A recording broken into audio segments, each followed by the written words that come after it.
والصلاة والسلام على سيد المرسلين نبينا وشفيعنا ورؤوفنا ورحيمنا رحمة للعالمين وعلى آله وأصحابه أجمعين.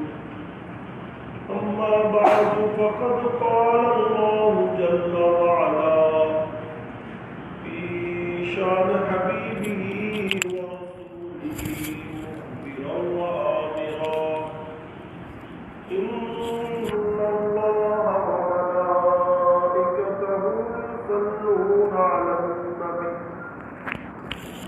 يا أيها الذين آمنوا صلوا عليه وسلموا تسليما.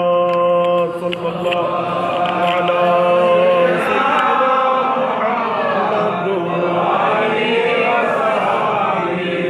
صلى الله على سيدنا محمد وآله وأصحابه صلاة يا رسول الله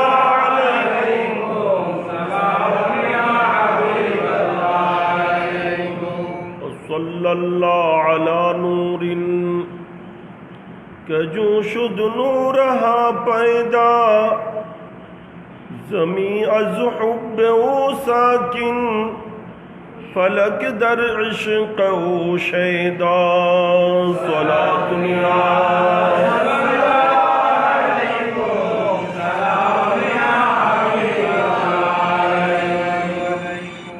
اگر نام محمد را نیا ورد شفیع آدم نہ آدم یا فتح توبہ نہ نوح ازگر کے نجینا. صلاة یا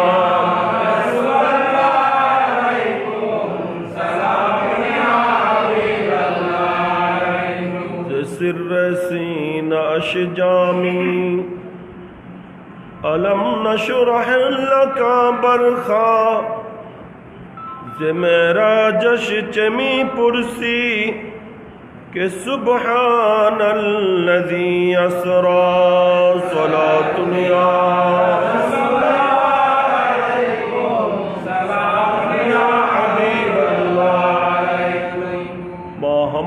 محتاج تو حاجت روا المدد یا غوث اعظم سیدا.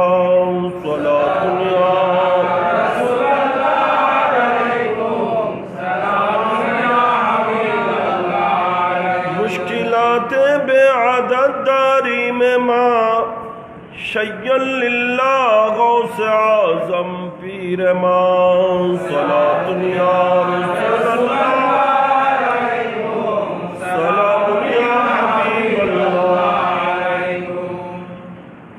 حق خواجہ عثمان ہارونی مدد کن یا معین الدین چشتی.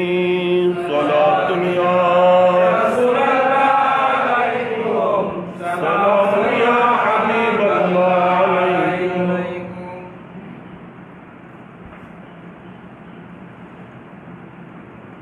الحمدللہ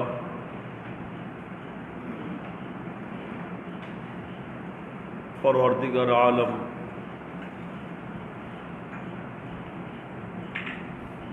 اللہ پاک سبحانہ وتعالی দরবারে পাকে বেহদ শুকর।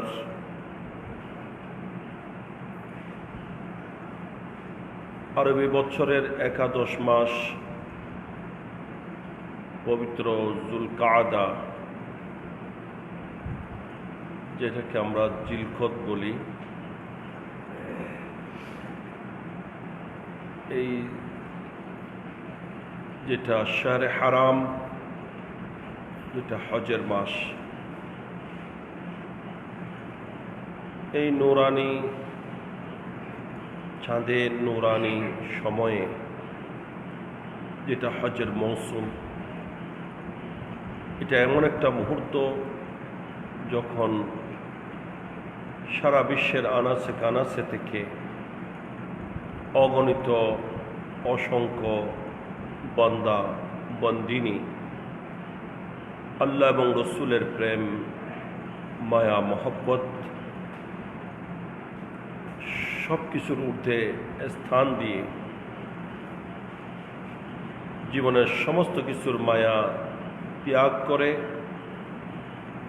আল্লাহর প্রেমে পাগল বেশে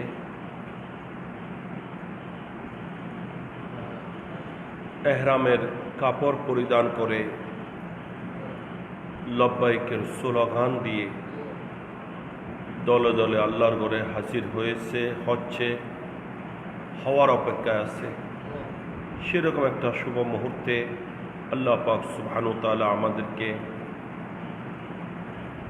ওই বাইতুল্লাহ শরীফ, যেটা সারা বিশ্বের প্রাণকেন্দ্র, সমস্ত মসজিদ সমূহের হেডকোয়ার্টার,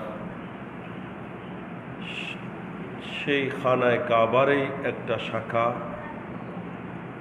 আল্লাহর ঘর মসজিদে,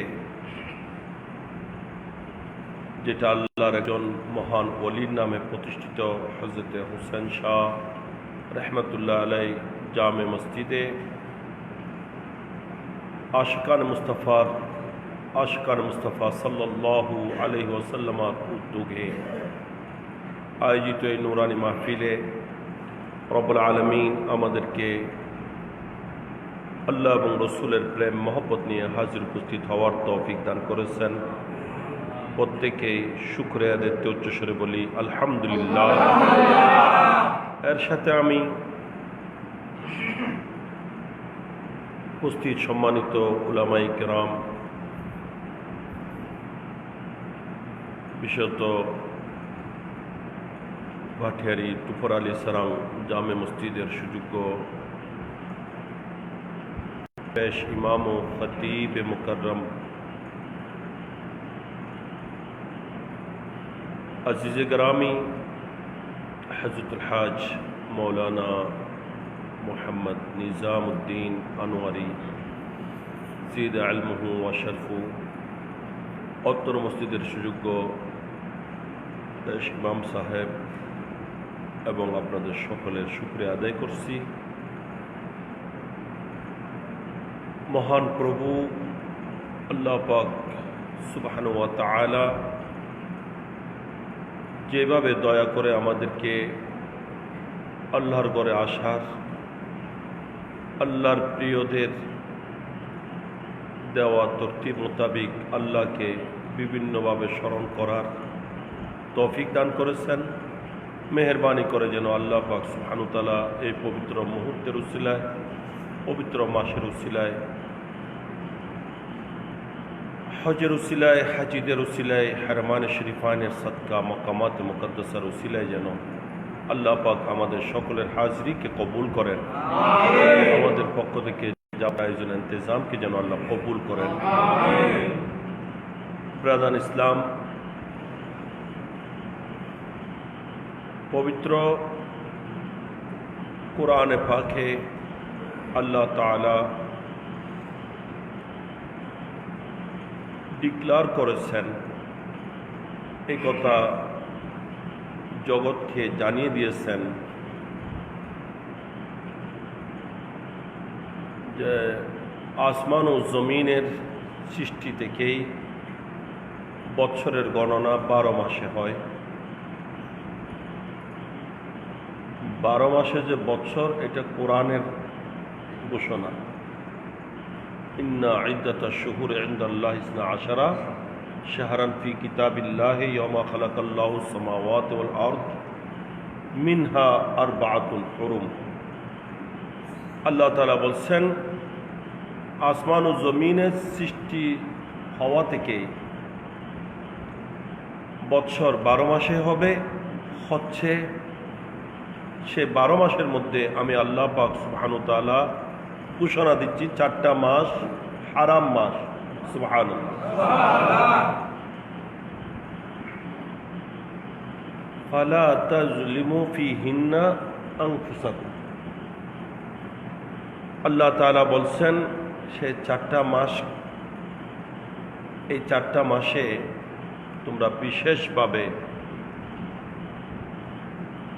গুনাহ নাফরমানি করার মাধ্যমে নিজের নফসের উপর জুলুম করবে না। এই মাসগুলোকে তোমরা সম্মান জানাবে, এহতেরাম করবে। এটা কার ঘোষণা? আল্লাহর ঘোষণা। ঠিক আবার পবিত্র কোরআনে আল্লাহ তাআলা অন্য জায়গায় ইরশাদ করছেন, ইয়া আইয়ুহাল্লাযীনা আমানু লা তুহিল্লু শাআইরাল্লাহি ওয়ালা শাহরাল হারামা ওয়ালাল কালাইদা ওয়ালাল হাদি ওয়ালাল কালাইদা ওয়ালা আমিনাল বাইতুল হারামা। সে আয়াতের মধ্যে আল্লাহ পাক সুবহানাহু ওয়া তাআলা ঈমানদার বান্দাদেরকে বিশেষভাবে নিষেধাজ্ঞা করছেন। আল্লাহ তাআলা ঈমানদার বান্দাদেরকে সতর্ক করে বলছেন যে আমি আল্লাহর কুদরতের নিদর্শনাদিকে তোমরা এগুলার পবিত্রতা নষ্ট করিও না। ওয়ালা শাহরাল হারামা, এবং হারাম মাসগুলার পবিত্রতা নষ্ট করবে না। আমরা যদিও রমজান মাস আসলে বেশি বেশি বলে থাকি, অনেকে রমজানের আহ্বান দেওয়ালে লিখে চিকা মারে, পোস্টার লাগায় যে রমজানের পবিত্রতা রক্ষা করো। আল্লাহ বলছেন হারাম মাসের পবিত্রতা রক্ষা করো। ওইটা আমাদের পক্ষ থেকে বলা হয়ে থাকে, তাও ঠিক আছে, আমি ওইটার বিরোধিতা করছি না, ওইটা আপন জায়গায় ঠিক আছে। কিন্তু কোরআনে আল্লাহ যে মাসের পবিত্রতা রক্ষার নির্দেশ দিচ্ছেন সেটা হলো বছরে কয় মাস? 4 মাস। তাই বছরের ওই 4 মাস, এটা হারাম মাস, এগুলা সম্মান রক্ষা করা ঈমানদারের উপর ফরজ। এবং এই সমস্ত মাসে গুনাহ নাফরমানি থেকে বিরত থাকার নির্দেশ কার? আল্লাহর। এই পবিত্র মাসের পবিত্রতা রক্ষা করার নির্দেশ কার? আল্লাহ।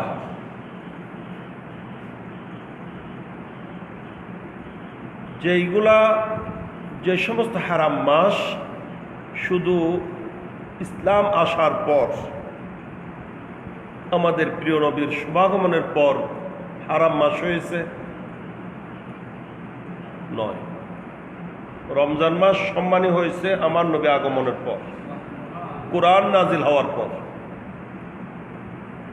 কি? কোরআনে পাক নাজিল হওয়ার পর। কিন্তু এই 4টা মাস আল্লাহ বলছেন এগুলা একেবারে সৃষ্টির সূচনা থেকেই হারাম মাস, দামি মাস, সম্মানী মাস। সুবহানাল্লাহ। এমনকি ইতিহাস সাক্ষী যে এই সমস্ত মাসের সম্মান, যেটাকে ইতিহাস যে যুগকে অন্ধকার যুগ বলে আখ্যায়িত করছে, আইয়ামে জাহেলিয়ত বলা হচ্ছে, বর্বরতার যুগ বলা হচ্ছে,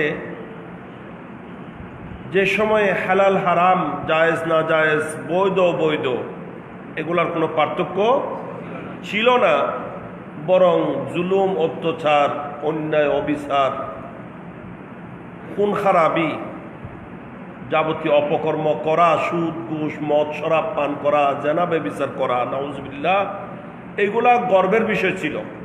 নাউজুবিল্লাহ মিন যালিক।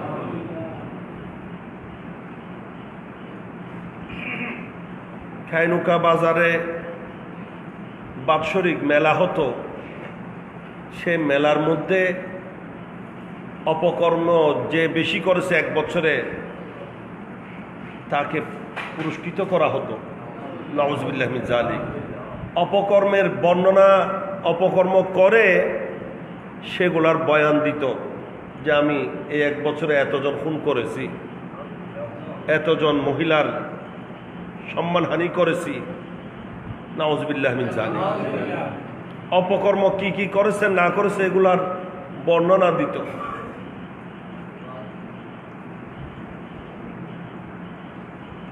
সামান্য ব্যাপার নিয়ে যুদ্ধ বিগ্রহ, শুধু একজনের গবাদি পশু আর একজনের জায়গায় গিয়েছে, ক্ষেত খেয়েছে, এটার জন্য যুদ্ধ লেগে এই যুদ্ধ বছরের পর বছর, যুগের পর যুগ চলতেছিল। নাউজুবিল্লাহি মিন যালিক। সেরকম বর্বরতার যুগেও কিন্তু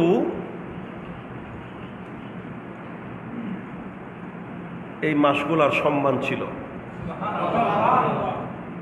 এই মাসগুলার পবিত্রতা।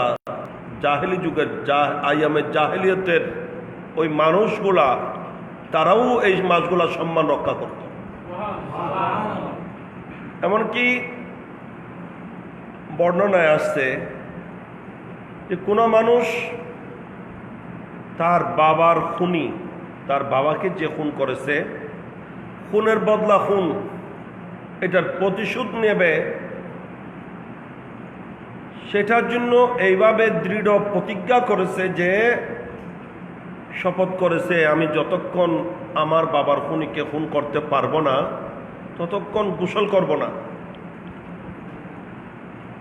ততদিন তত বছর কি করব না, গোসল করব না, স্ত্রীর পাশে যাব না।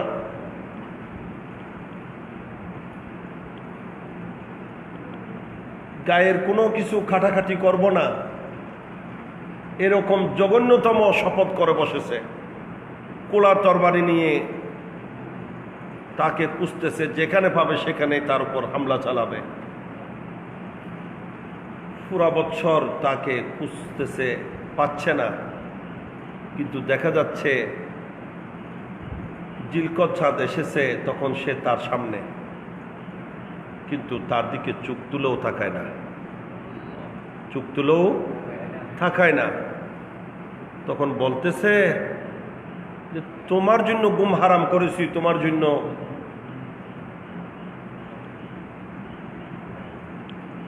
জীবনের আরাম আয়েশ ত্যাগ করেছি, তোমাকে খুঁজতেছি, কিন্তু আজকে তুমি আমার সামনে, তারপর আমি তোমার দিকে চোখ তুলে দেখছি না, তোমার দিকে তাকাচ্ছি না। একটি কারণ, যেহেতু শহরে হারাম এসেছে, হারাম মাস এসেছে, সেই কারণে এই মাসে কোনো খুন খারাপই হবে না। কিন্তু বড় পরিতাপের বিষয়, আমরা মুসলমান বটে, আমাদেরকে আল্লাহ শ্রেষ্ঠ উম্মত ঘোষণা করেছেন, শ্রেষ্ঠ নবীর উম্মত বানিয়েছেন। আমাদেরকে আল্লাহ পাক সুবহানাহু ওয়া তাআলা পবিত্র কোরআনে কত আদর করে ডেকেছেন, মহব্বত করে ডেকেছেন, মায়া করে ডেকেছেন। আর আমরা তো ওই মাস সম্মান করা তো দূরের কথা, মাস 4টা কি কি সেটাও বলতে পারবো না।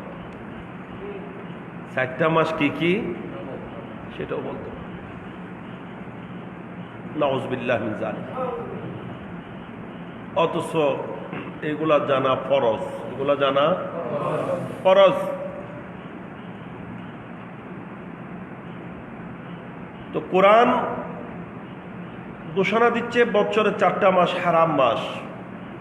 আল্লাহর প্রিয় নবী সেই 4টা মাস এগুলাকে মুকরর করছেন। কোনটা কোনটা এটা নবী বর্ণনা দিচ্ছেন, সুবহানাল্লাহ।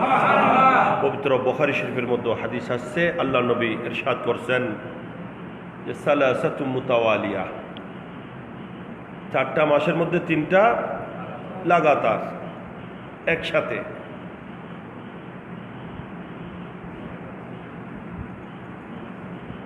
এটা সহজে বোঝার জন্য আল্লাহ নবী, প্রিয় নবী, যেহেতু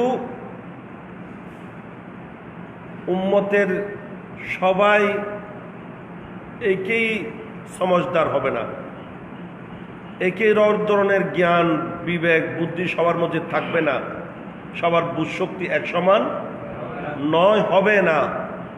সবাই যাতে সহজে বুঝতে পারে এবং স্মরণও রাখতে পারে, সেই জন্য আল্লাহর প্রিয় নবী কথাকে সহজ করে বুঝাইতেন, বলতেন।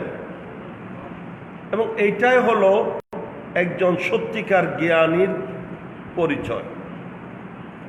জ্ঞানের বাহাদুরি এটা নয় যে আমি জ্ঞানের এমনভাবে উপস্থাপন করলাম, এমনভাবে বর্ণনা করলাম যে সহজে কারো বোধগম্য হবে না, কেউ বুঝলো না। আমার জ্ঞানের বাহাদুরি দেখালাম, এলমের যোগ্যতার এই ইয়াটাই তুলে ধরলাম, কিন্তু কেউ বুঝলো না। এটা কিন্তু একজন বক্তার বাহাদুরি নয়, একজন জ্ঞানীর পরিচয় নয়।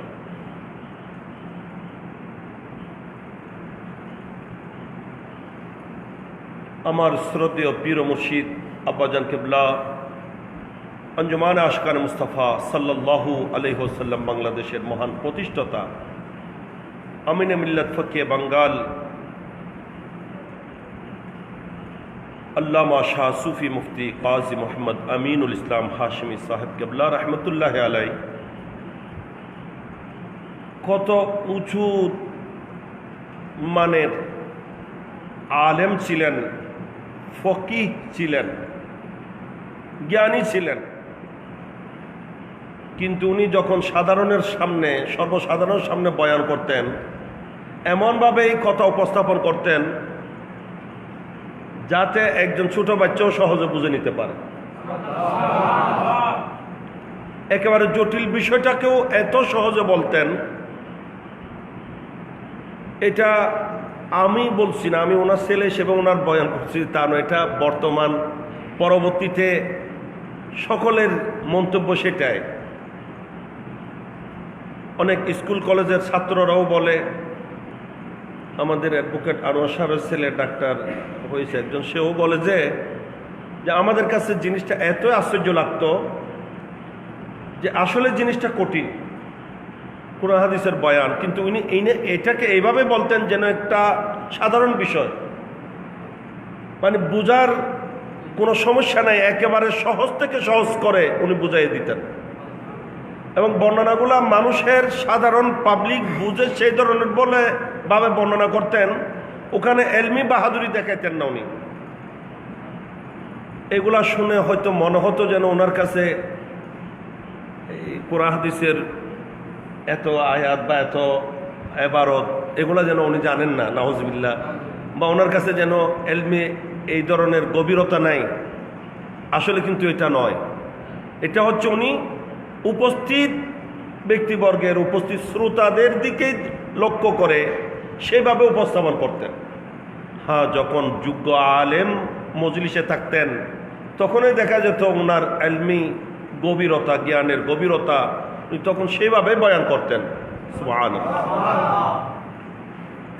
এইটাকে ভুল বুঝা, এটা হলো একেবারে নির্বুদ্ধিতা, আহমকি কাজ। তো আল্লাহর প্রিয় নবী, যিনি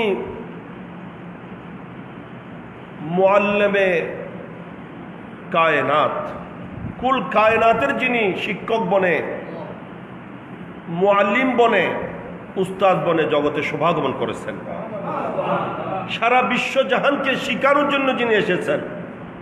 কোরআন যার ব্যাপারে বলছে ইউআল্লিমুকুমুল কিতাবা ওয়াল হিকমাতা, যে আমার নবী তোমাদেরকে কিতাব, তোমাদেরকে হিকমত, কোরআন ও হাদিস ইত্যাদি শিখাবেন, শিক্ষা দিবেন।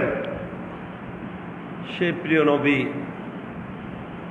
এই জন্য সহজে সবার বোধগম্য হওয়ার জন্য অত্যন্ত সহজ পদ্ধতিতে বয়ানগুলা করতেন, যাতে সহজে সবাই বুঝে নিতে পারে। এইটাকে যদি কেউ নাউজুবিল্লাহ এই কথা বলে, সেখান থেকে যে নবীর কাছে জ্ঞান ছিল না, আমার কাছে সব জ্ঞান, হ্যাঁ আমি বড় জ্ঞানী, আর নবী বলে যে নবী 1 2 3ও জানতেন না, হ্যাঁ নবী আলিফ বা তাসাও জানতেন না, আমি তো মনে করব তার চেয়ে বড় জাহেল জগতে নেই। যে নবীর ব্যাপারে এই ধরনের ধ্যান খেয়াল রাখে, সে কি কোরআন জানে না হাদিস জানে? কোরআন বুঝলে কখনো এই মন্তব্য করতে পারে না, হাদিস পড়লে কখনো এই ধরনের নবীর ব্যাপারে মন্তব্য করতে পারে না।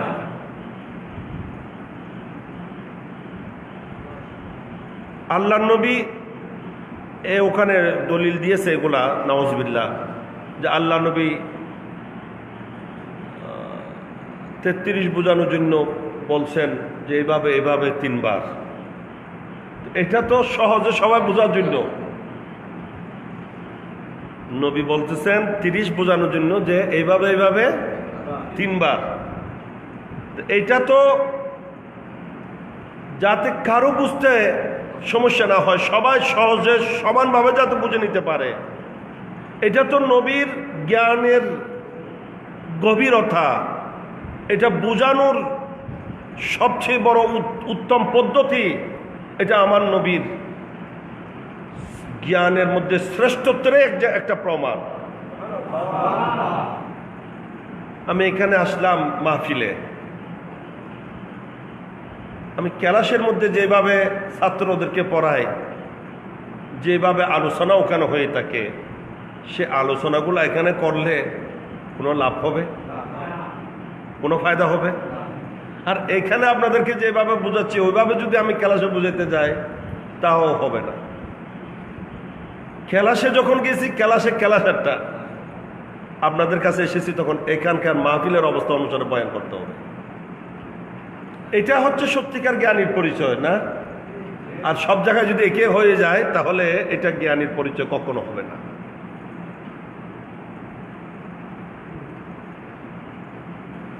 এই সমস্ত বিষয়গুলো যারা বুঝে না, এখন তারাই হয়ে গেছে ইসলামের ঠিকাদার। মনে হচ্ছে যেন তার হাতে সবকিছু, সেই যেন সবকিছুর সমাধান দিবে। এগুলা যেন কোনোদিন সমাধান হয়নি, এগুলার উপর যেন কোনো গবেষণা হয়নি। অথচ জেনে রাখবেন, ইসলামের সমস্ত বিষয়াদি পুঙ্খানুপুঙ্খানু প্রত্যেকটা বিষয়াদি গুলার সমাধান আইমায়ে কেরাম করে গেছেন। এমন এমন বিষয়াদি যেগুলা এখনো জগতে কোনো সময় হয়তো ওই মসলার ওই সমস্যার সম্মুখীন উম্মতে মুহাম্মাদে এখনো হয়নি, হতে পারে, সেইগুলারও ওনারা গবেষণা করে সমাধান দিয়ে গেছেন। কোরআন ও হাদিস রিসার্চ করে এগুলার উপযুক্ত সমাধান ওনারা লিপিবদ্ধ করে গেছেন, যাতে কখনো মুসলমান হিমশিম না খায়, সমস্যায় না পড়ে। আর এখন এই সমস্ত অল্প বিদ্যা ভয়ঙ্কর বলে না, হ্যাঁ, সামান্য কিছু পড়েছে হয়তো, যার পূর্বপুরুষের মধ্যে হয়তো একজনও কোনো যোগ্য ব্যক্তি ছিল না, কোনো আলেম হাফেজও যার বংশে পাওয়া যাবে না, যারা হয়তো কোনো যোগ্য আলেমের সান্নিধ্য পায়নি, ডিগ্রি একটা অর্জন করেছে, এ মনে করছে এর থেকে বড় আলেম পৃথিবীর বুকে নাই। এখন সেই মনে করছে সব কিছু সমাধান আমিই দিব। এগুলো কোথায় যাচ্ছে, কোথায় যে গিয়ে পড়ছে সে খবর নাই। ইসলামের শরীয়তের কোনো বিষয়ে সমাধান দেওয়ার জন্য তার কাছে কোরআন ও হাদিসের পরিপূর্ণ জ্ঞান থাকতে হবে।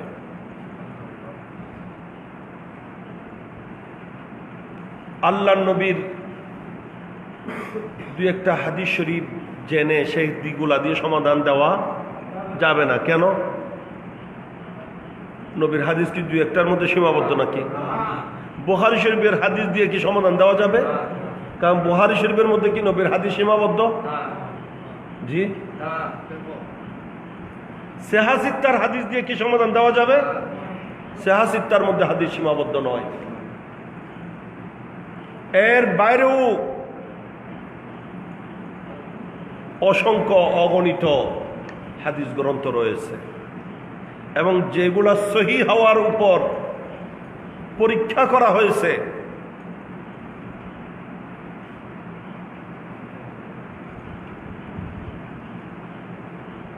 এমন এমন হাদিসের গ্রন্থ আছে যে সে হাদিস গ্রন্থ রচনা করার পর বর্তমান উন্নত মানের কালি দিয়ে নয়, নিজেদের তৈয়ার করা কালি, কয়লা দিয়ে, কোনো গাছের পাতা দিয়ে তৈয়ার করেছে। ওই সময় তো এগুলাই ছিল, কালি বানিয়ে সেগুলাতে কলম ঘুরিয়ে ঘুরিয়ে লেখা হতো না। শিবের কলম মিনুবাইতা লিখতে না হইতো না, পারে আর লিখিত কি কলম? শিবের কলম, বাঁশের কলম। আগে বাঁশের কলম ছিল, আমরা প্রথম লেখা শিখার সময় সেগুলা দিয়ে শিখছি।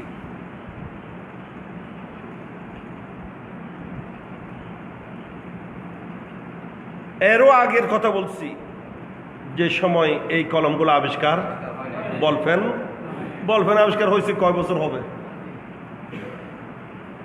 এগুলো তো একেবারে অল্প দিন আগের কথা। মিনু ভাই তখন নতুন নতুন মনে হয় পরিচয় লাইব্রেরি দিয়েছেন, আব্বা হুজুরের জন্য কলম নিয়ে যেতেন।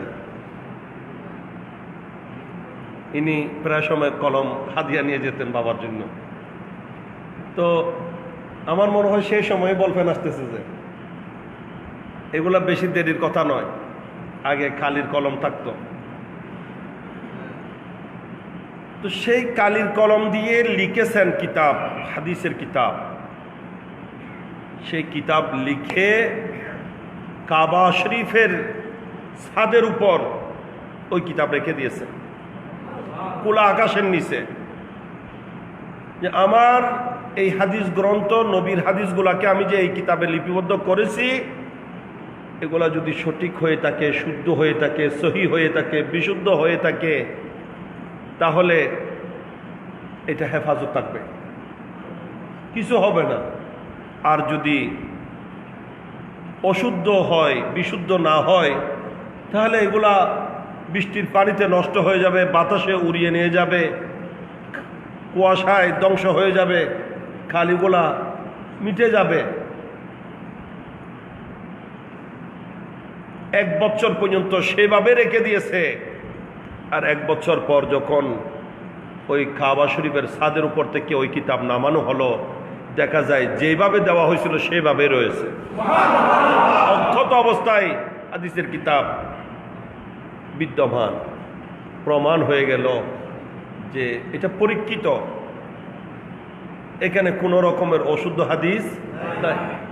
মুয়াত্তা ইমাম মালিক।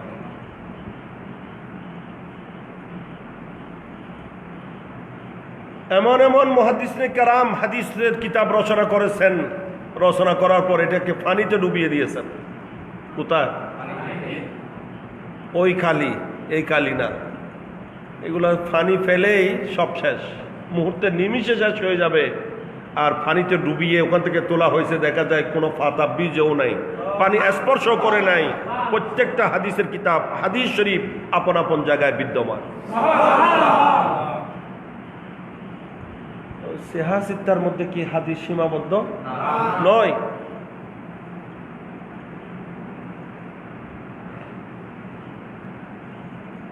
আল্লাহর প্রিয় নবীর যত হাদিস শরীফ আছে সবগুলা সামনে থাকতে হবে, জানা থাকতে হবে।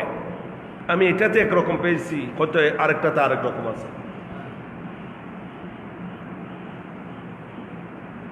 তো আমি এইটা জেনে সমাধান দিয়ে দিলে ওইটার কি জবাব হবে?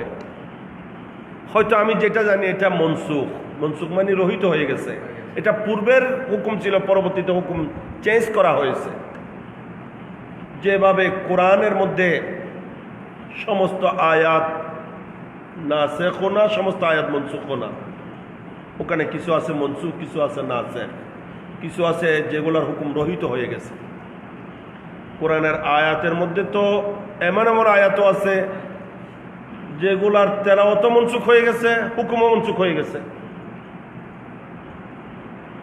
এমন কিছু আয়াতও আছে যে আয়াতগুলার তিলাওয়াত নাই কিন্তু হুকুম আছে। তিলাওয়াত নাই, কোরআন শরীফে এটা নাই আয়াত, কিন্তু এটার হুকুম আছে। 6666 আয়াত, এটা নিয়ে অনেকে কিলোকাল করছে। আরে আয়াত তোমার জানা আছে? কোরআন শরীফ এখানে তেলাওয়াতে নাই, আয়াতে হুকুম আছে, এরকম আয়াতও আছে না? আশ-শাইখু ওয়াশ-শাইখাতু ইযা জানিয়া ফারজিমুহুমা, বিবাহিত নারী বা পুরুষ যদি যারা ব্যভিচারে লিপ্ত হয় তাদের শাস্তি রজম করা, পাথর মেরে ফেলা। এটা কোরআনের হুকুম, কিন্তু আয়াতটা কোরআনে দেখাতে পারবেন না। এটা আয়াত কি হয়ে গেছে? তেলাওয়াত মনসুখ হয়েছে, যে হুকুম বলবৎ আছে। কোরআন শরীফে আয়াতটা নাই, কিন্তু আয়াতের হুকুমটা শরীয়তে আছে।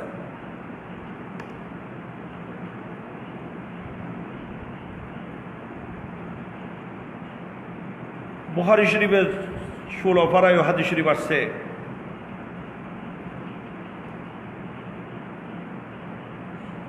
সত্তর জন মতো সাহাবাই কেরাম এক জায়গায় দ্বীনের প্রসারের জন্য গিয়েছিলেন, তশরিফ নিয়ে গিয়েছিলেন। এই নজদের মধ্যে, নজদি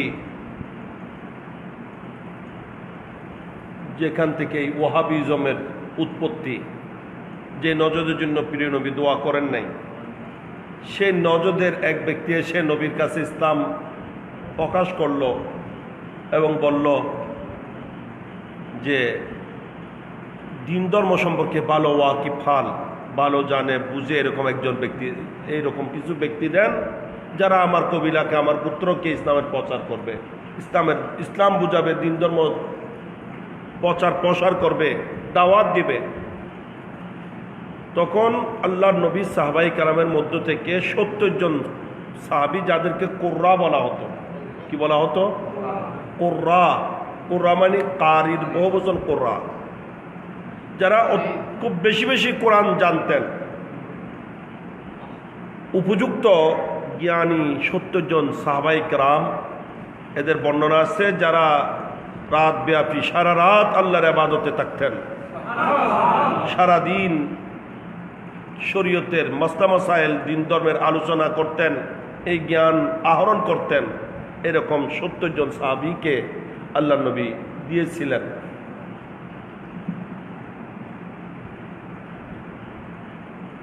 তখন তারা ব্ল্যাকমেল করে সেখানে নিয়ে গিয়ে 70 জন সবাইকে শহীদ করে দিয়েছে। সবাইকে কি করে দিলেন? শহীদ করে দিলেন। এটার উপর আল্লাহর নবী অত্যন্ত মর্মাহত হয়েছেন।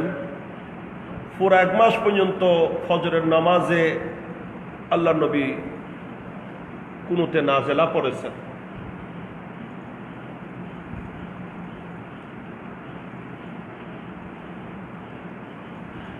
কুনুতে নাজেলা যেটা শাফি মাযহাবে পড়া হয়, এখনো তাদের মধ্যে এটা আছে। ইনাদের শাফি মাযহাব মতে এখনো কুনুতে নাজেলা পড়তে হবে। আমাদের মতে হানফি মাযহাব মতে কিন্তু এটা এখন নাই, এটা প্রয়োজনে পড়া যাবে। কোনো সময় যদি মুসলমানদের উপর সেভাবে জুলুম, অত্যাচার, আক্রমণ, হামলা হয়ে থাকে, তখন এটা পড়ার অনুমতি আছে। আমি দুবাইতে দেখেছি, ওখানে শাফি মাযহাবের যারা ইমাম হয়ে থাকেন, ওনারা ওনাদের মসজিদে ফজরের নামাজে কুনুতে নাজেলা পড়ে থাকেন। রুকু থেকে উঠেই আল্লাহুম্মা হদিনা ফিমান হাদাইত ওয়া আফিনা ফিমান আফাইত ওয়াশফিনা ফিমান শাফাইত ওয়া তাওয়াল্লানা ফিমা তাওয়াল্লাইত ওয়া বারিক লানা ফিমা আতাইত ওয়া কিনা শাররা মা কাদাইত ফাইন্নাকা আনতা তাকদি ওয়া লা ইউকদা আলাইক। এভাবে আল্লাহুম্মা আইজিল ইসলাম ওয়াল মুসলিমিন, এভাবে দীর্ঘক্ষণ পর্যন্ত তারা কুনুতে নাজেলা পড়ে থাকেন। তা আমাদের মতে কুনুতে নাজেলা এটা কি সাময়িক ছিল, যেহেতু স্পষ্ট হাদিস শরীফ আছে শাহরান, 1 মাস পর্যন্ত আল্লাহ নবী কুনুতে নাজেলা পড়েছিলেন। তো ওই 70 জন সাহাবাই কেরাম যারা ওখানে শাহাদত বরণ করেছিলেন, এরা শহীদ হয়েছেন না? শহীদরা জিন্দা কিনা? জিন্দা। তো আল্লাহ নবী ইনাদেরকে হারিয়ে মর্মাহত হয়েছেন, সাহাবাই কেরাম অত্যন্ত দুঃখিত হয়েছেন। তখন ওনারা আল্লাহর দরবারে ফরিয়াদ করছেন, আল্লাহ, আমরা যে শাহাদত বরণ করে এখানে আপনার দরবারে যে নাজ নিয়ামত পেয়ে আমরা বড় খুশি, বড় আনন্দিত, এটা আমাদের সাথীদেরকে আপনি একটু জানিয়ে দেন। তখন ইনাদের ওই বক্তব্য, ওনাদের ওই বাণীটা কোরআনের মাধ্যমে নাজিল হয়েছে। সাহাবী বলতেছেন, এই আয়াতগুলো আমরা ওই সময় পড়তাম, কিন্তু পরবর্তীতে এগুলো রহিত হয়ে গেছে। আয়াত এখন আর কোরআন শরীফে নাই। বুঝে আসছে? তো কোরআনে পাকে অনেক আয়াত আছে যেগুলা রহিত হয়ে গেছে, আর কিছু আয়াত আছে রহিতকারী। এই সব কিছু জানতে হবে, সব কিছু জানার পর সমাধান দেওয়ার মতো যোগ্যতা রাখবে। এগুলার কোনো পরোয়া না করে অল্প কিছু জেনে এগুলা দিয়ে আজে বাজে মন্তব্য করা, যা ইচ্ছা তা বলে ফেলা, চলে আসতেছে পদ্ধতির বিপরীত কথাবার্তা বলা, এগুলা হচ্ছে অজ্ঞতার পরিচয়, যেটাকে বলে অল্প বিদ্যা ভয়ঙ্কর। আল্লাহ পাক তাদের খপ্পর থেকে আমাদের ইমানকে হেফাজত করুক।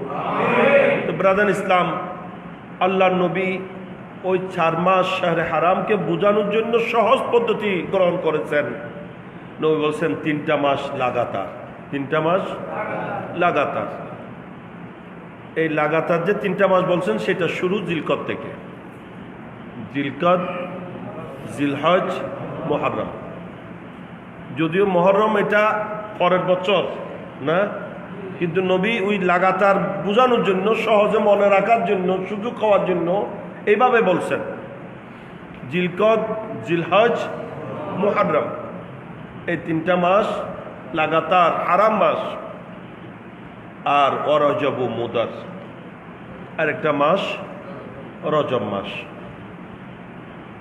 তো রজব মাস ওটাকে নবী একটা মুদর গোত্রের দিকে ইঙ্গিত করে বলেছেন। মুদর গোত্রের যেটা রজব সেটা, তারও একটা কারণ আছে। ওই যে বললাম জাহেলি যুগেও তারা হারাম মাসকে কি করত? সম্মান করত। এই মাসে যুদ্ধ বিগ্রহ করতো না, কোন খারাপি করতো না, অপকর্ম থেকে দূরে থাকত। কিন্তু কোনো কারণে করতে হচ্ছে, তখন তারা কি করত? মাসকে পাল্টাই ফেলতো। মাসকে কি করে ফেলতো? পাল্টাই ফেলতো। মাসের নাম পাল্টে দিত, যে না এটা রজব নয়, রজব মাস আরো 3 মাস পরে হবে। জমাদির সানির পর কি আসবে? রজব আসবে। তখন বলে যে না, এই মাস জমাদির সানির পরে আমরা রজব গণব না, রজব হিসাব করব না, রজব আরেক মাস পরে করব। তো আসল রজব মাসটা কি হয়ে গেছে? গড়বড় হয়ে গেছে। তখন আল্লাহ নবী রজব মাস হিসাব মতো সঠিক মাস কোনটা সেটাকে চিহ্নিত করার জন্য আল্লাহ নবী বলছেন মুদর গোত্রের রজব। সুবহানাল্লাহ। তাইলে জিলকদ, জিলহজ, মুহররম এবং রজব, এই 4টা মাস কি মাস? হারাম মাস। এই হারাম মাসকে জাহেলি যুগেও যদি সম্মান দিয়ে থাকে, ওই মাসে যদি অপকর্ম থেকে এই মাসে সম্মানার্থে মানুষ দূরে থাকতো, তাহলে আমাদের কি করা উচিত?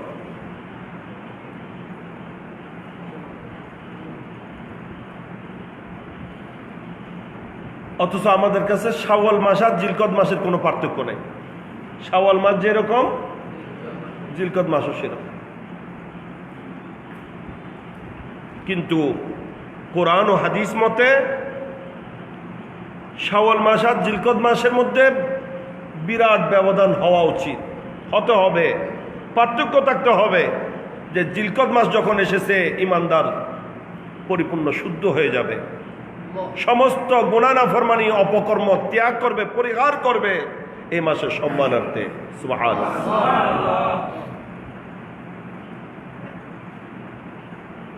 এটা কোরআনের নির্দেশ।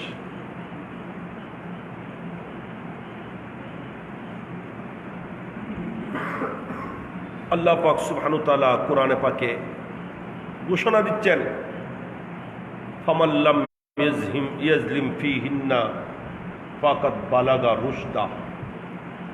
আল্লাহ বলছেন, যারা সেই মাসসমূহে নিজের নফসের উপর জুলুম করবে না, যাবতীয় গুনাহ নাফরমানি থেকে বিরত রইল, সেই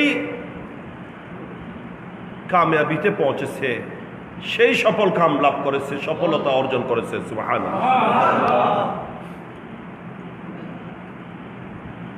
তো এই কারণে আমরা মুসলমানদের, ইমানদারদের উচিত এই সমস্ত বিষয়গুলা নিজেও জানা, নিজের ছেলে সন্তান পরিবার পরিজনকে জানানো, অবগত করানো এবং সতর্ক করে দেওয়া যে হারাম মাস এসেছে, কোনো গুনাহ নাফরমানি যেন না হয়, ভুলভ্রান্তি যেন না হয়। যতদূর সম্ভব নেক কাজ, সৎ কাজের মাধ্যমে যেন সময়টা অতিবাহিত হয় এবং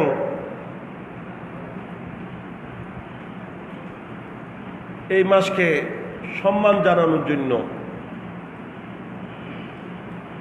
আল্লাহর ইবাদতে বন্দেগীতে অ্যাডভান্স অগ্রসর হয়ে এই সময়গুলো অতিবাহিত করা, এটা হচ্ছে এ মাসের সম্মান।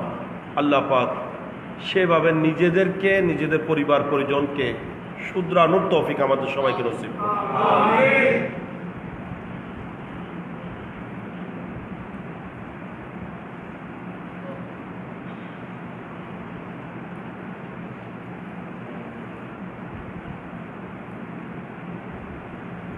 আমাদের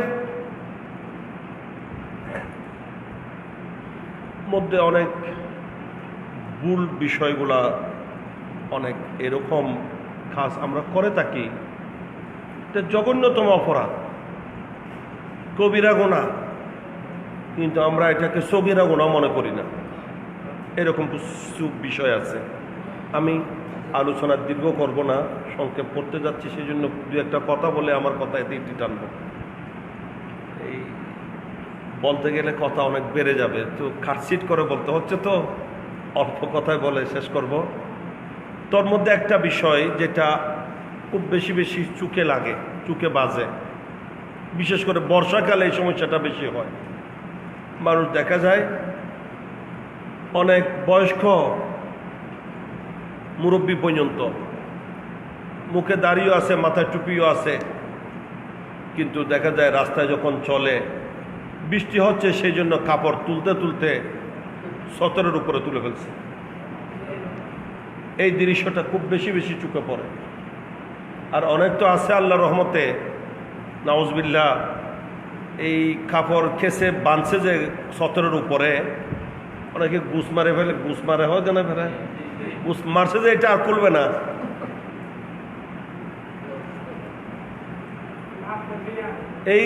এই অবস্থায় হয়তো গাড়িতে উঠছে, বাসে উঠে গেছে, ওখানেও কিন্তু ওইটা আর খোলাখুলি না, ওইটা ওইভাবে আছে, মনে হয় যেন সেখানেও এক কুমোর পানি। অথচ সতর দেখানো হারাম, কবিরা গুনাহ। কি কবিরা গুনাহ? রান হাত, একজন পুরুষের সতর নাভি থেকে হাঁটু পর্যন্ত, এটা ঢাকা ফরজ। এটা ঢাকা কি ফরজ। এটা উন্মুক্ত করা, খুলে দেওয়া, আরেকজনেরকে দেখানো কি হারাম, কবিরা গুনাহ।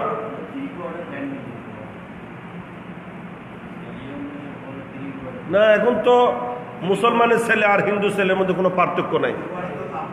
3 কোয়ার্টার নয়, হাফ প্যান্ট বরাবর গরমের কালে, বিশেষ করে রাতের বেলায় আমরা মাহফিল সেরে যখন যাই, তখন দেখি রাস্তাঘাটে একেবারে ছোট ছেলে না, নজওয়ান, ইয়ং, হয়তো ছেলে নয়, ছেলের বাবা, হাফ প্যান্ট ফিতে পরে পরে রাস্তাঘাটে টল দিচ্ছে।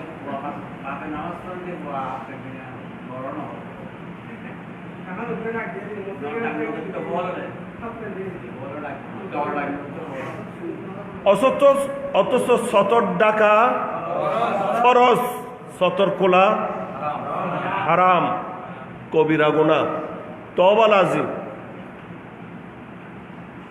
এখনো ইসলাম প্রকাশ পায়নি, কোরআন আসেনি, শরীয়ত এখনো প্রযোজ্য হয়নি।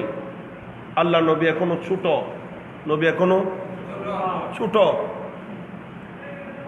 খানায় কাবা নির্মাণ হচ্ছে, কাবা শরীফ নির্মাণ হচ্ছে, সে নির্মাণ কাজে আল্লাহ নবী অংশগ্রহণ করেছেন। এটা নবীর আদর্শ। নওজওয়ানদের জন্য, ছোট ছেলেদের জন্য, তরুণদের জন্য প্রিয় নবীর কত সুন্দর আদর্শ, যে আমরা এলাকার সমাজের যারা তরুণ, ইয়ং, ছোট, আমাদেরও ভালো কাজে কি করতে হবে? অংশগ্রহণ করতে হবে। আমি ওখানে টাকা দিতে পারছি না, আমি এখন ইনকাম করি না, রে টাকা দিতে না পারলেও শ্রম দিতে পারি কিনা? জি। আল্লাহর প্রিয় নবী সে আদর্শ জগৎকে শিক্ষা দিয়েছেন। যখন ওই সময়ে তারা আল্লাহর ঘর নির্মাণ করতে যাচ্ছিল, পুনর্নির্মাণ করতেছে। আল্লাহর ঘর কি করতেছে? পুনর্নির্মাণ। সে পুনর্নির্মাণ করার সময় সবাই যেভাবে কাঁধের উপর পাথর বহন করতেছে, আল্লাহর ঘর নির্মাণ করছে কি দিয়ে? পাথর দিয়ে। ওই পাথরগুলো তো এখনোই আছে। হ্যাঁ, এটা কোনো সাইজ করা পাথর না, এক একটা এক এক সাইজের। কি হন মিনু ভাই? হ্যাঁ, খসখসে পাথর, এগুলো কোনো এভাবে টাইলসের পাথর না, কালো পাথর। ওই পাথরগুলা কি মসৃণ সুন্দর জিগজিগ করে এরকম পাথরও না, কিন্তু যে রকম পাথরে হোক না কেন, এটাই পৃথিবীর বুকে সর্বশ্রেষ্ঠ ঘর, একমাত্র ঘর যেটারে তাওয়াফ হয়ে থাকে, যার তাওয়াফ সারা জীবন সারাক্ষণ চলছে, কোনো মুহূর্ত বন্ধ। তো ওই পাথরগুলা সবাই যেমন কাঁধে করে আনতেছেন, আল্লাহর নবীও কাঁধে করে আনতেছেন। কিন্তু নবী এখনো ছোট বালক, তো সবাই আনতেছে যে এদের কাছে সতরের কোনো গুরুত্ব, কারণ এখনো ইসলাম প্রচার, শরীয়ত এখনো প্রযোজ্য হয় নাই। তাই এরা কাপড় খুলে কাঁধে ব্যথা না পাওয়ার জন্য, আঘাত না হওয়ার জন্য কাপড়, পরনের কাপড় খুলে ওটা দিয়ে সেটার উপর পাথর নিয়েছে। কিন্তু আল্লাহর নবী সেভাবে নয়। আল্লাহর নবী খালি কাঁধের উপর নিয়েছেন, পরনের কাপড় খুলে ওখানে দেন নাই। তো নবীর কাঁধে, কাঁধ মুবারকের মধ্যে কি হচ্ছে? আঘাত হচ্ছে, নবীর কষ্ট হচ্ছে। এটা দেখে আল্লাহর নবীর চাচা যান গালেবান হযরতে আব্বাস রাদিয়াল্লাহু তাআলা নবীকে বললেন যে তোমার কষ্ট হচ্ছে, এখানে আঘাত হয়ে যাবে, তুমি একটা কাজ করো, কাপড়টা খুলে ওখানে দাও, যেভাবে আমরা দিয়েছি। এখনো আল্লাহর নবীর নবুয়তের প্রকাশ, ইনি যে নবী এটা এখনো জগৎ জানে না। নবীও এখনো ডিক্লার করেন না যে আমি নবী, ডিক্লার করার অনুমতি এখনো আসে নাই। সবাই যেভাবে উন্মুক্ত উলঙ্গ হয়ে গেছে, ইনি মুরব্বী চাচানন জেঠা, কারণ নবীর কোনো কি ছিল না, চাচা ছিল না, সব কি জেঠা। আল্লাহ নবীর আব্বাজান হযরত খাজা আব্দুল্লাহ রাদিয়াল্লাহু তাআলা আনহু, ইনি সবার ছোট ছিলেন। তো জেঠা বলছেন, সেই হিসাবে আল্লাহ নবী কাপড় খোলার ইচ্ছা মাত্র করেছেন, কাপড় খুলবেন, দেখা গেছে আল্লাহ নবী বেহুশ হয়ে পড়ে গেছেন। আল্লাহ নবী বেহুশ হয়ে পড়ে গেছেন। আল্লাহ বলেন, আমার মাহবুব, আপনি এখনো প্রকাশ হয় নাই, কিন্তু আপনি তো আমার হাবিব, আপনি তো আমার নবী, জগৎ কিভাবে আপনার সতর দেখবে? এটা তো হতে পারে না। তা আল্লাহর প্রিয় নবীর সতর জীবনে কেউ দেখে নাই। বিবি দেখেছেন মনে হয়? হ্যাঁ, নবীর স্ত্রীরা, আমাদের আম্মাজানরা দেখেছেন? স্পষ্ট সহিহ হাদিস। মা আয়েশা সিদ্দিকা রাদিয়াল্লাহু তাআলা আনহা বলছেন, আজকে বেহায়াপনা কোথায় গেছে? মা আয়েশা সিদ্দিকা বলছেন, আমি নবীর বিবি, নবী আমার স্বামী, কিন্তু কোনোদিন নবী আমার সতর দেখেন না, আমি নবীর সতর দেখি না।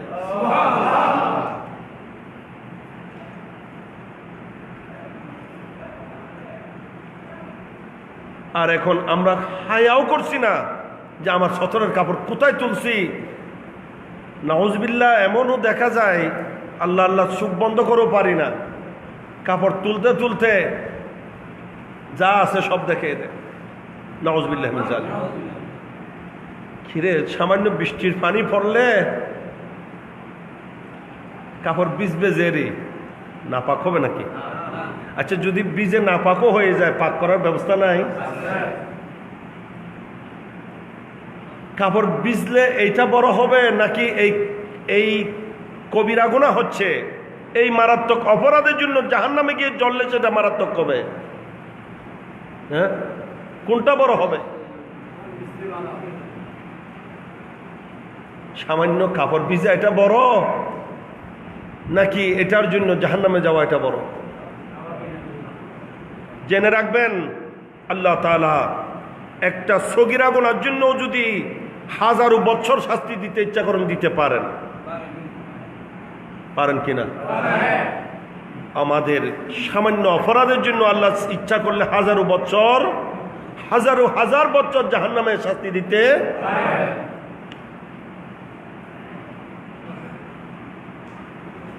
তো বৃষ্টির দিনে এই কাজটা এমনভাবে করে মনে হয় যেন এটা কবিরা গুনাহ নয়, সগীরা গুনাহ নয়। কবিরা গুনাহ তো না, মনে হয় যেন কি সগীরা গুনাহ না, এটা কোনো অপরাধই না। আর মিনু ভাই যে কথা বললেন এটা তো আরো মারাত্মক, যে মুসলমানের ছেলে, বাপ তো নামাজি পরহেজগার হাজি সাহেব, তো ওই ছেলে নয়, ছেলের বাবা হয়ে গেছে, সেও এখন হাফ প্যান্ট ভিদে, হাফ প্যান্ট পরে কি করে, রাস্তাঘাটে ঘোরাফেরা করে। বেহায়াপনা কোথায় গেছে?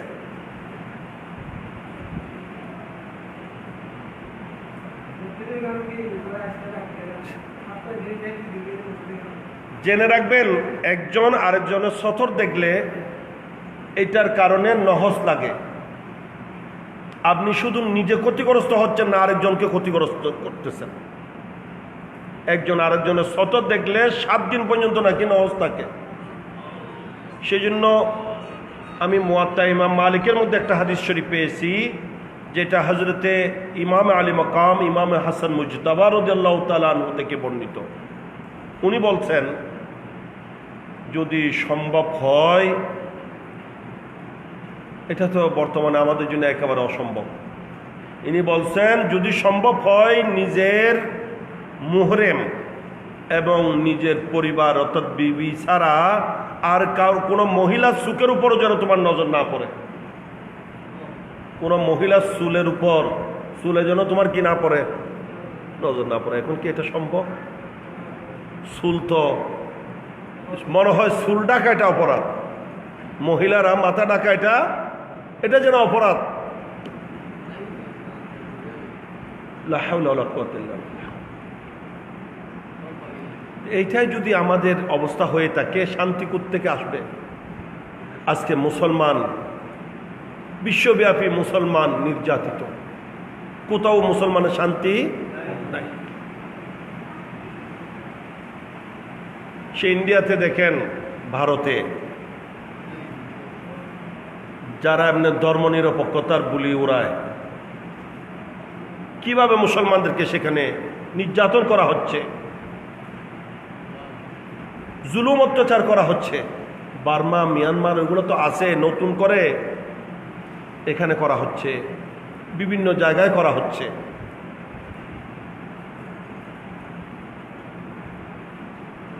আমি আজকে জুমাতো আলোচনা করেছিলাম সেই বিষয় নিয়ে,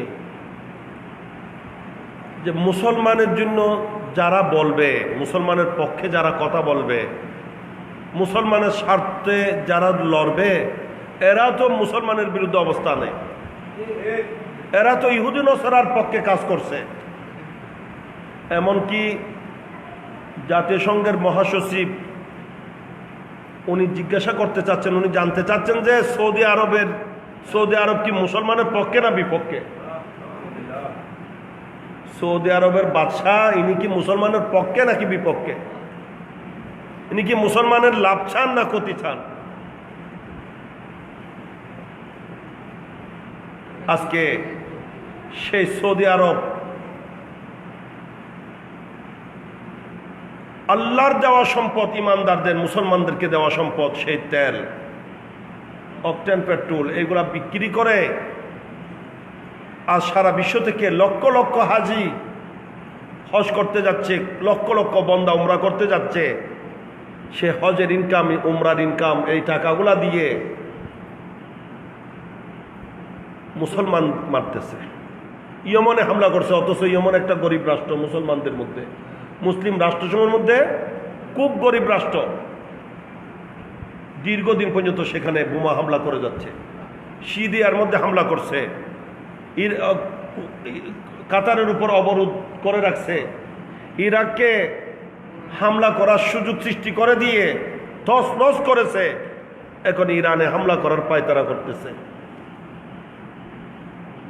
অথচ দীর্ঘদিন পর্যন্ত হেরমের আল্লাহর রহমতে তো নিয়মিত যাওয়ার সুযোগ আল্লাহ তাআলার পক্ষ থেকে হয়ে থাকে, দয়া আল্লাহর মেহরবানি, আমার মুরব্বীদের দোয়া। আমি নাউজুবিল্লাহ, এটাতে গৌরব করার অহংকার করার কিছুই নাই, এটা তো মুনিবের দয়া। তো দীর্ঘদিন পর্যন্ত দেখতেছি যে হেরম শরীফের যে নতুন কাজ ধরছে, ওই কাজে আমার মনে হয় এই কয়েক বছরে 1 টাকারও কাজ করে নাই, 1 পয়সারও কাজ, যেটা যত দূর ছিল অত দূরে। ইলেকট্রিসিটির কাজ যেগুলা যেভাবে আছে সেইভাবে এলুপাতারিভাবে তারগুলা ঝুলন্ত অবস্থায় পড়ে আছে। যেইগুলা যতদূর হয়েছে অতদূর স্টপ করে রাখছে, আর সমস্ত টাকা নিয়ে ওখানে হামলা করছে। আর নিজের দেশে মসজিদে হারামের কাজের জায়গায় কি করতে, সিনেমা হল খুলতেছে। অথচ যেখানেই সৌদি আরবে কিছু বিষয় ছিল ইসলামের পক্ষে, যেটা সৌদি আরবে ছিল অন্য জায়গায় ছিল না, কিন্তু আজ সেখানেও সবগুলা শুরু করছে। ওখানে স্টেডিয়াম খুলছে, কোথায়? হেরমের সীমানার ভিতর পর্যন্ত। নাউজুবিল্লাহ মিন যালিক। নাচ গান খুলছে মদিনা শরীফের একেবারে হেরমের পাশে, নাচ গানের প্রশিক্ষণশালা, নাট্যশালা। নাউজুবিল্লাহ মিন যালিক। তো এই সমস্ত কিছু করে মুসলমানদেরকে সর্বনাশ করছে। তা আমরা মুসলমানেরও উচিত সতর্ক হওয়া, সংশোধন হওয়া, পরিবর্তন হওয়া। আজকে আমরা দিন ধর্ম সম্পর্কে ওয়াকিফ হাল না, হয়তো আমরা জানি না যে সতর দেখানো এটা যে কবিরা গুনাহ, সেই কথাও আমরা হয়তো জানি না।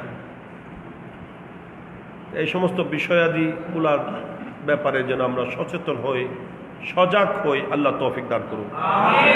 আজকে মহিলারা যেভাবে উলঙ্গপনা, বেহায়াপনার দিকে ধাবিত হচ্ছে, এমনি দেশে আইন করে তো কোনো লাভ হবে না। আইন করে কি হবে? আগে আপনি মহিলাদেরকে পর্দার ব্যবস্থা করেন, তারপর আইন করেন, তখন যথাযথ হবে। খাবার ডেকে না রাখলে ওখানে তো মাছি পড়বে। হ্যাঁ, আপনি তো আগে ডাকার ব্যবস্থা করতে হবে না? এটা তো মহিলার ইজ্জতের ব্যবস্থা, সম্মানের ব্যবস্থা ইসলাম যেটা দিয়েছে।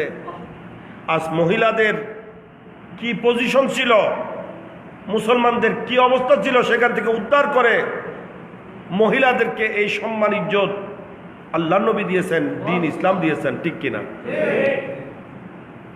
তো যে বেহায়াপনার কারণে মহিলাদের ইজ্জত সম্মান লুণ্ঠিত হয়েছিল, ধূলিসাৎ হয়েছিল, সে বেহায়াপনার দিকে আমি মহিলাদেরকে ধাবিত করছি। তো আমি কি মহিলাদের ইজ্জত ছাড়ছি, সম্মান রক্ষার ব্যবস্থা করছি, না সম্মান হানির ব্যবস্থা করছি?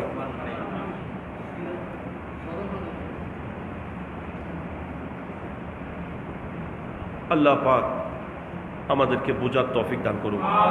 যাবতীয় শরীয়ত বিরোধী কার্যকলাপ থেকে, আল্লাহ এবং রসুলের নাফরমানি থেকে আমাদেরকে, আমাদের পরিবার পরিজনকে আল্লাহ তাআলা হেফাজত করার তৌফিক দান করুন।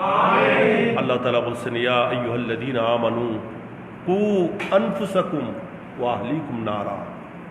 আল্লাহ বলছেন, ও ঈমানদার বান্দারা, তোমরা নিজেকে এবং নিজের পরিবারকে, পরিবারবর্গকে জাহান্নাম থেকে বাঁচাও, জাহান্নাম থেকে বাঁচাও।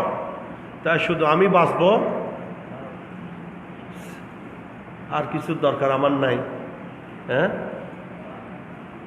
আল্লাহ বলছেন না, এগুলার দায়িত্ব তোমার। তুমিও বাঁচাও, তোমার পরিবার পরিজনকেও বাঁচাও জাহান্নাম থেকে। আল্লাহ পাক সুবহানাহু ওয়া তাআলা কোরআনের জায়গা বজাগায় জাহান্নামের ভয়ভীতি প্রদর্শন করেছেন। জাহান্নামের ভয়াবহতার কথা বয়ান করেছেন, জানিয়ে দিয়েছেন। আর এরপরও যদি আমরা জাহান্নামে যাওয়ার মতো কাজগুলা করে থাকি, তাহলে এর চেয়ে মারাত্মক কি হতে পারে? আল্লাহ তাআলা বারবার সতর্ক করেছেন, বন্দা আমার, শাস্তি বড় কঠিন শাস্তি, বড় বেদনাদায়ক শাস্তি, আমার ধরা বড় শক্ত ধরা। এত কিছু বলার পরও যদি আমরা এই ধরনের করে থাকি, তো আমাদের শান্তি কোত্থেকে হবে? আমরা শুদ্ধ হয়ে গেলে অটোমেটিক সব কিছু শুদ্ধ হয়ে যাবে, আমাকে আপনাকে শুদ্ধ হতে হবে। তো এই শুদ্ধ নিজের থেকে শুরু করতে হবে। আমি প্রথমে শুদ্ধ হতে হবে, তারপর আমার পরিবারের সদস্যদেরকে শুদ্ধ করতে হবে। নামাজ আমি পড়লাম না, আমার পরিবার কোত্থেকে পড়বে? প্রথমে আমাকে নামাজি হতে হবে না? এরপর আমার পরিবার পরিজনকে আমি নামাজি বানাবো, নামাজের নির্দেশ দেব। আপনি ঠিকভাবে নামাজ পড়েন, আপনার পরিবারকে নামাজ পড়তে বাধ্য করেন।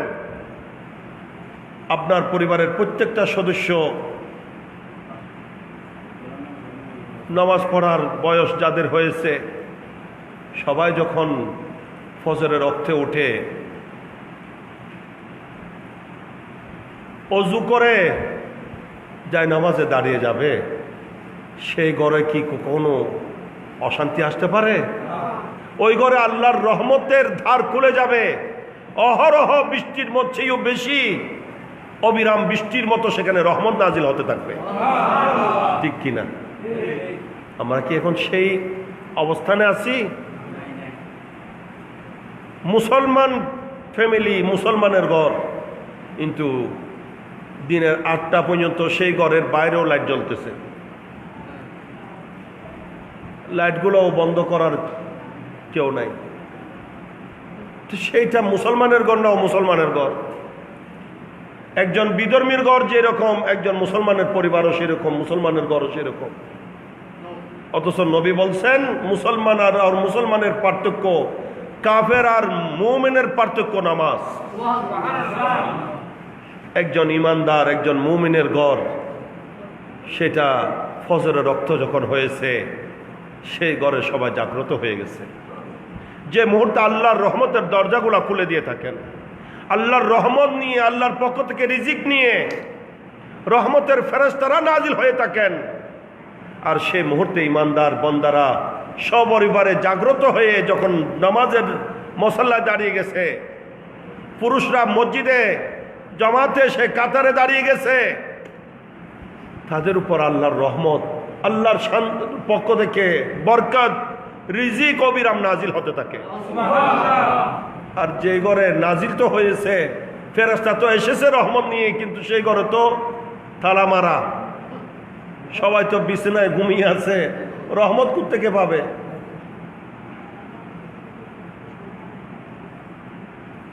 রিজিকের টানাটানি কোত্থেকে যাবে?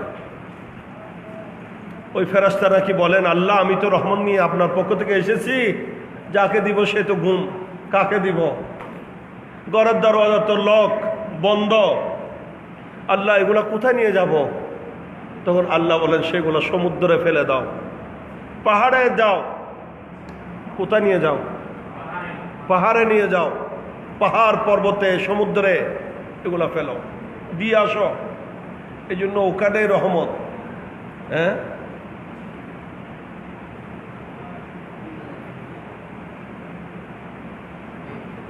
তো ব্রাদার ইসলাম, আমাদেরকে শুদ্ধ হতে হবে। কি হতে হবে? শুদ্ধ হতে হবে। এবং শুদ্ধটা পুরো দেশ একসাথে শুদ্ধ হবে না, আগে আমাকে শুদ্ধ হতে হবে। আমি শুদ্ধ হব, আমার পরিবার শুদ্ধ হবে। এভাবে এক একটা ঘর যদি শুদ্ধ হয়ে যায়, অটোমেটিক পুরা দেশ শুদ্ধ হয়ে যাবে। আজকে মুসলমান অবহেলা, মসজিদে নাই, জামাতে নাই, জুমায় নাই, এমনি গরু গোশত খাওয়ার জন্য মুসলমান। রাগ করবেন না, এটাই বাস্তব। আল্লাহ পাক আমাদের উপর দয়া করুক, আমাদেরকে সঠিক বুঝ দান করুক, আমাদের প্রত্যেককে সপরিবারে নামাজ হিসেবে কবুল করুন। জেনে রাখবেন, বেনামাজি ওই নয় যে নামাজ পড়ে না, যে একেবারে নামাজ পড়ে না সে শুধু বেনামাজি নয়, ইচ্ছাকৃত যে একটি ওয়াক্ত নামাজও কাজা করে সেও বেনামাজি, সেও কি বেনামাজি। নাউজুবিল্লাহ মিন যালিক।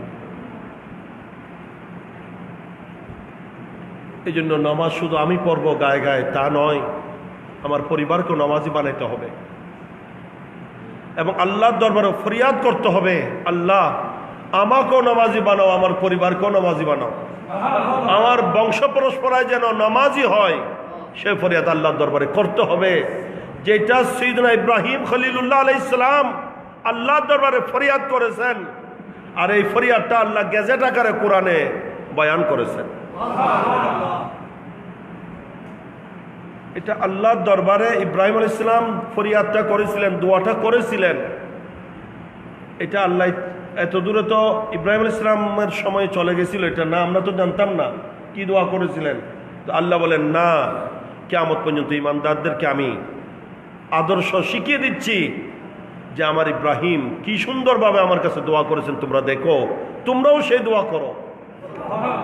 কি বলেছেন? রব্বি জাআলনি মুকিমাস সালাতে ওয়া মিন যুররিয়াতি, আল্লাহ আমাকেও নামাজ প্রতিষ্ঠাকারী, নামাজ কায়েমকারী বানান, আমাকেও কি বানান?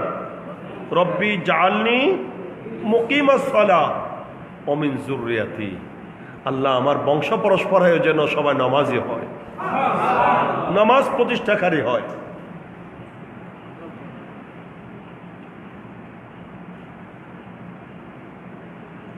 বড় আফসোস, বড় দুঃখজনক যে এই দেশে তো এমন এমন বড় বড় পীর সাহেবও আছেন যাদের সাথে কখনো মসজিদের সাথে দেখা সাক্ষাৎ হয় না, যারা মসজিদের কাতারে এসে জামাতে নামাজ পড়াকে প্র্যাকটিসের ব্যাপার মনে করে যে আমি এত বড় পীর সাহেব, আমি কেমনে গিয়ে নামাজে মসজিদের কাতারে দাঁড়িয়ে যাব? হ্যাঁ, আর একখান প্র্যাকটিসের ব্যাপার। হ্যাঁ, অনেক তো আছে খানা এখানে খায়, নামাজ ওখানে পড়ে নাকি, তো ওখানে নামাজ পড়তে যায়, ওখান থেকে খানাগুলো খেয়ে আসতে পারে না।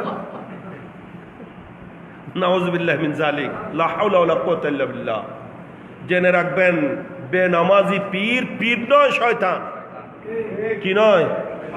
পীর নয়, কি? শয়তান।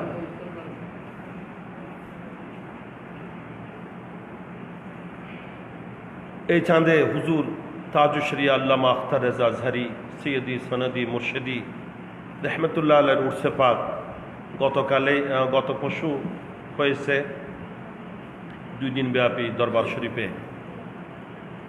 তো হুজুরের জীবদ্দশায় যেটা আমি দেখেছি, সুবহানাল্লাহ, অথচ যার মুরিদের সংখ্যা বিশ্বব্যাপী প্রায় 10 কোটির ঊর্ধ্বে। কত? 10 কোটির ঊর্ধ্বে। ইনাকে আমি দেখেছি একেবারে বৃদ্ধ বয়সে, যখন ওনার চোখের দৃষ্টিশক্তিও চলে গেছে, ওই সময় উনি বা জামাত নামাজ আদায় করতেন, বা জামাত নামাজ আদায় করতেন। এবং আমার সাথে প্রথম যেই সাক্ষাৎ 2001 সালে, আমরা যেদিন বেরিজি শরীফ থেকে বিদায় নিব, সেই দিন মাগরিবের সময়ে মনে করছিলাম হুজুর মসজিদে আসবেন, তখন হুজুরের সাথে দেখা হবে, শেষ বিদায় নিব। প্রচুর বৃষ্টি, মুষলধারে বৃষ্টি। তো একটু মন পূর্ণ করলাম যে হয়তো এরকম বৃষ্টির মধ্যে হুজুরের পক্ষে আসা সম্ভব হবে না। কিন্তু যখন জামাতে সালাম ফিরাইলাম, দেখো আমার পিছনের কাতারে হুজুর।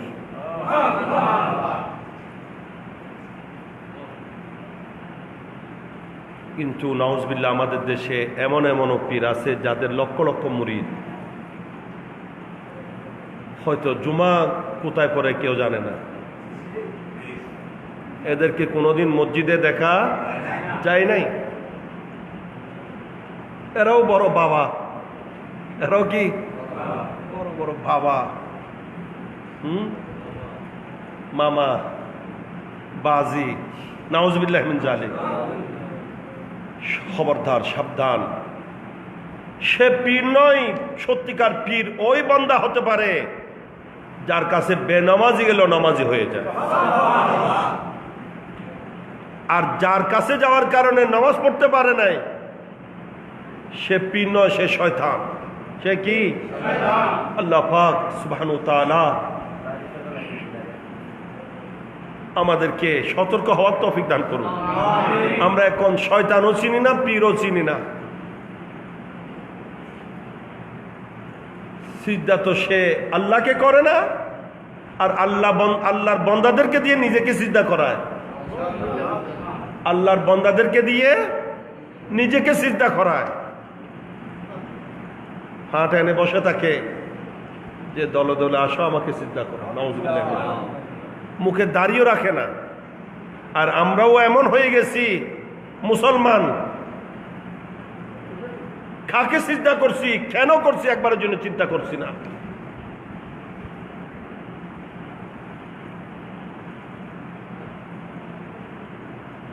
এগুলা বললে তো হয়তো আমাকে ওয়াহাবি বানাই ফেলবে, হ্যাঁ?